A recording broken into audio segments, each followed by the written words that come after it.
जय श्री राम। राधे राधे। श्री राम जय राम जय जय राम। श्री राम जय राम जय जय राम। कह मुनि हिमवंत सुनु, जो विधि लिखा लीलार। देव धनुज नर नाग मुनि, को न मिटन हार। मुनीश्वर ने कहा, हिमाचल राज्य से नारद जी ने कहा कि सुनो, विधाता ने ललाट पर जो कुछ लिख दिया है उसको देवता, दानव, मनुष्य, नाग और मुनि कोई भी नहीं मिटा सकता। मिटाने वाला है तो सिर्फ एक, वो है महादेव जी। और उनके अलावा इस संसार में कोई भी नहीं मिटा सकता जो विधाता ने लिख दिया है। तो तदपि एक मैं कहव उपाई, अहोई करे जव देव सहाई। जस बर मैं बरन्यो तुम पाही, और मिलहि उमहि तस संशय नाही। हे शैलराज, तो भी मैं एक उपाय बताता हूं। यदि भगवान तुम्हारी सहायता करे तो सिद्धि अवश्य हो सकती है। वो उपाय ये है, उमा को वर तो निस्संदेह वैसा ही मिलेगा जैसा मैंने विचार करके बताया है। पर जस वर मैं बरन्यो तुम पाही, पार्वती जी को विवाह तो वैसे ही मिलेगा जैसे मैंने बताया है। जिस प्रकार मैं तुम्हारे सामने वर्णन किया है, इसमें कोई संदेह नहीं है। तो जी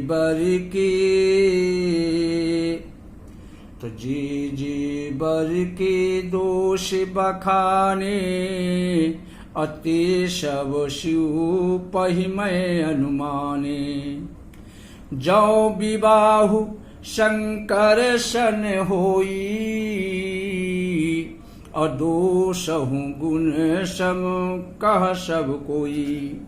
परंतु मैंने वर के जो दोष बतलाए हैं, नारद जी कह रहे हैं हिमाचल राज्य से, परंतु मैंने जो वर के जो भी दोष और गुण बतलाए हैं, मेरे अनुमान से वे सब शिव जी में ही मिलते हैं। ते सब शिव पहिमय अनुमाने, वो सब अवगुण, वो सब दोष शिव में ही मिलते हैं। तो जो विवाह शंकर सन होई। हे शैलराज, अगर ये शिव जी के साथ पार्वती जी का विवाह हो जाए तो दोषों को भी सब लोग गुणों के समान ही समझेंगे। अगर शिव जी के साथ सती का विवाह होता है तो जो अहि सेज शयन हरि करही, अबुध कछु तिन्ह कर दोष न धरही। तो भानु कृषानु सर्व रस खाही, अतिन कहा मंद कहत को नाही। जिस प्रकार जो वही सेज शयन हरि करही, जिस प्रकार श्री हरि विष्णु शेष नाग की शैया पर विश्राम करते हैं, सोते हैं, तो भी ज्ञानी जन, पंडित लोग, विद्वान पुरुष पर कोई दोष नहीं लगाता, उन पर किसी भी प्रकार का दोष नहीं देता। भानु कृषानु सर्वरस खाही, जिस प्रकार सूर्य और अग्निदेव अच्छे बुरे सभी रसों का भक्षण करते हैं, उनकी तरफ कोई अपनी उंगली नहीं उठाता, उन पर कोई दोष नहीं देता। तिन कहा मंद कहत को नाही, परंतु उनको कोई बुरा तो नहीं कहता। तो शुभ और अशुभ सलिल सब बहाही, असुर सरी को अपुनीत न कहाही। असमरथ कहूँ नहीं दोष गोसाई, और रवि पावक सुर सर की नाई। देवर्षि नारद हिमाचल राज को समझा रहे हैं कि शुभ और अशुभ सरल सब बाही। गंगा जी में शुभ और अशुभ, अच्छा और बुरा दोनों प्रकार का जल बहता है, पर गंगा जी को अपवित्र नहीं कर सकता, पर गंगा जी को अपवित्र नहीं कर सकता। और सुरसर को अपनीत न कहाई, अपवित्र नहीं कर सकता। तो समरथ कहूँ नहीं दोष गुसाई, और रवि पावक सुरसर की नाई। जिस प्रकार सूर्य, अग्नि और गंगा जी की भांत समर्थवान है ये, इन पर दोष नहीं लगता, ठीक उसी प्रकार तुम्हारे ऊपर भी दोष नहीं लगेगा। लेकिन कब? जब शिव जी के साथ पार्वती जी का विवाह करा दिया जाए। तो जो अशेष सा करहि नर, जड़ विवेक अभिमान, परहि कल्प भरी नरक महू, जीव की ईश समान। जो अशेष सा करहि नर, यदि मूर्ख मनुष्य ज्ञान के अभिमान से इस प्रकार होड़ करते हैं तो वे कल्प भर के लिए नरक में पड़ते हैं। अगर जो मूर्ख व्यक्ति है, जो जाहिल है, अपने अभिमान से इस प्रकार की होड़ करते हैं तो थोड़ी दिन के लिए, थोड़े समय के लिए वो नरक में जाते हैं। अब पर ही कल्प भरी नरक महु, जीव की ईश समान। भला कहीं जीव भी ईश्वर के समान हो सकता है? नरक में चला जाएगा, पर ईश्वर नहीं हो सकता। तो सुरसरि जले कृति बारुण जाना, अकबहू न संत करहि तेहि पाना। सुरसरि मिले सो पावन जैसे, ईसे अनी सही अंतर तैसे। जैसे सुरसर जल कृत बारुणी जाना, जिस प्रकार गंगा जल से बनाई हुई मदिरा को जानकर संत लोग कभी उसका पान नहीं करते।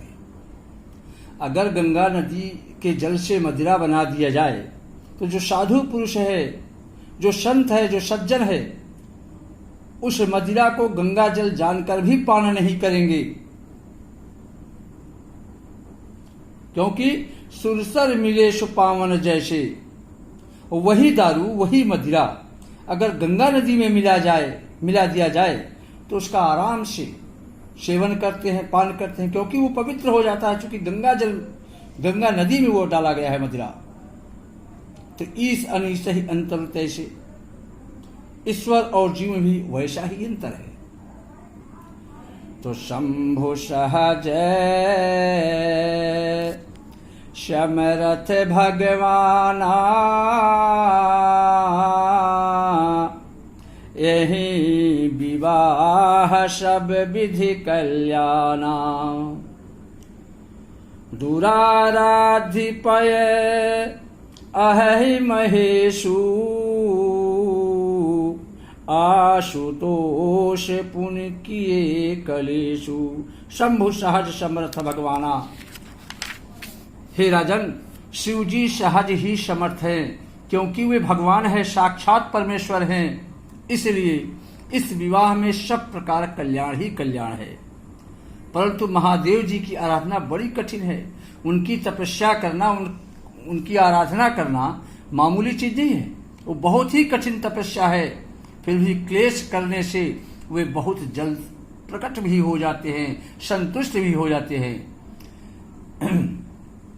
तो जो तपु करय कुमारी तुम्हारी, अभावी व मेट सकहि त्रिपुरारी।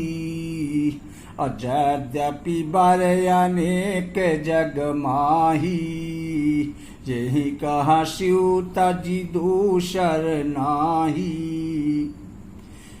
हे राजन, यदि तुम्हारी कन्या तप करे, यदि पार्वती तप करे तो त्रिपुरारी महादेव जी होनहार को मिटा सकते हैं। जो होने वाली घटना होती है, जिसको विधाता ने पहले से ही लिख दिया है, उसको भी भगवान शंकर मिटा सकते हैं। भावे हुमेट सकहि त्रिपुरारी, शंकर जी भावी को मिटा सकते हैं। तो यद्यपि बर अनेक जगमाही, यद्यपि संसार में बर अनेक हैं, अनेकों बर हैं पार्वती जी के लिए, पर यही कहा शिव तज दूसरा नाही, शंकर जी को छोड़कर दूसरा वर नहीं है। तो बरदायक प्रणतारित भंजन, कृपा सिंधु सेवक मन रंजन, इच्छित फल बिन सेवय वराधि, लहु न कोटि जोक जब साधी। वरदायक प्रणतारति भंजन, भगवान शिव वर देने वाले हैं, शरणागत के दुखों का नाश करने वाले हैं। और कृपा सिंधु सेवक मनोरंजन, कृपा के समुद्र और सेवकों के मन को प्रसन्न करने वाले भगवान शिव हैं। इच्छित फल बिन शिव अवराधी, शिव जी की आराधना किए बिना करोड़ों लोग, करोड़ों योग और जप करने पर भी वांछित फल नहीं मिलता। तो अस कहि नारद सुमिरि हरि, गिर जहि दीन आशीष, हुई है यह कल्याण अब संशय तजहु गिरीश। ऐसा कहकर भगवान का स्मरण करके नारद जी ने पार्वती को आशीर्वाद दिया। और हुई है यह कल्याण अब संशय तजहु गिरीश, हे पर्वतराज हिमाचल, अपने संदेह को, अपने संशय का त्याग कर दो, अब कल्याण ही कल्याण होगा। तो कहियस ब्रह्म भवन पुनि गयऊ, कहियस ब्रह्म भवन मुनि गयऊ, आगिले चरित सुनहु जस भयऊ, पति एकांत पाई कह मैना, नाथ न मैं समुझे मुनि बैना, कही अस ब्रह्म भवन मुनि गयऊ। इस प्रकार कहकर नारद मुनि ब्रह्मलोक को चले गए। कहाँ चले गए? ब्रह्मलोक को चले गए। अब आगे जो चरित्र हुआ, आगे की जो कथा है, अब उसे ध्यान से सुनो। अपने पति को अकेला देखकर पति एकांत पाई कह मैना, पर्वतराज की पत्नी मैना अपने पति को अकेला पाकर जाकर के कहती है, नाथ न मैं समुझे मुनिवैना, हे स्वामी मैं मुनीश्वर की वाणी को समझ नहीं पाई, अर्थात मुझे समझाने का प्रयास कीजिए, उनका कहने का तात्पर्य क्या था। तो जो घरु बरु कुल होई अनुपा, अकरऊ विवाह सुताय अनुरूपा, नत कन्या बरु रहव कुमारी, कंते उमा मम प्राण पियारी।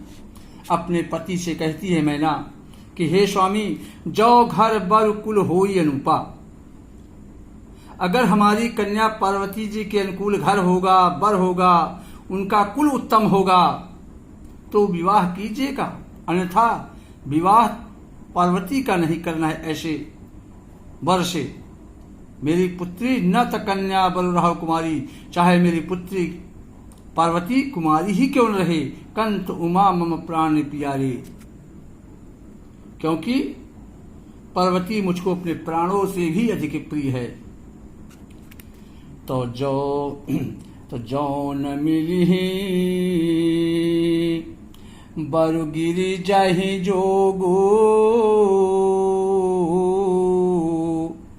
और गिरि जड़ सहज कहीं सब लोगो, सोई बिचारी पति करहु विवाहु, और जेहि न बहोरी होई उरदाहु। यदि पार्वती के योग्य वर न मिला, यदि पार्वती को योग्य वर नहीं मिला तो सब लोग यही कहेंगे कि गिर जड़ सहज कहूं सब लोगों, कि पर्वत स्वभाव से ही मूर्ख होते हैं, पर्वत स्वभाव से ही जड़ होते हैं। तो हे स्वामी, सोई विचार पति करहु विवाहु, इस बात को अपने मन में विचार कर, इस बात को अपने हृदय में रखकर पार्वती जी का विवाह कीजिएगा। जह न बहोर हुई उर्दाहु, जिससे फिर पीछे हृदय में पछताना न पड़े। तो अश कही परी चरण धरि शीशा, अबोली सहित स्नेह गिरीशा। बारु पावक प्रगट शशि माही, अनारद बचनो अन्यथा नाही। इस प्रकार कहकर मैना पति के चरणों पर मस्तक रखकर गिर पड़ी। अश कही परी चरण सरिधीशा शीशा। इस तरह कह करके मैना अपने पति हिमाचल राज के चरणों में गिर पड़ी। बोले सहित स्नेह गिरीशा। पर्वतराज बड़े स्नेह से कोमल वाणी से बोला कि बर पावक प्रकट है शशि माही, चाहे चंद्रमा में अग्नि प्रकट हो जाए पर नारद जी के वचन असत्य नहीं हो सकते। नारद जी ने जो विचार दिया, नारद जी ने जो कह दिया, वो सत्य होकर ही रहेगा देवी। ये अटल चीज अटल है। श्री राम जय राम जय जय राम, श्री राम जय राम जय जय राम। जय श्री राम। राधे राधे।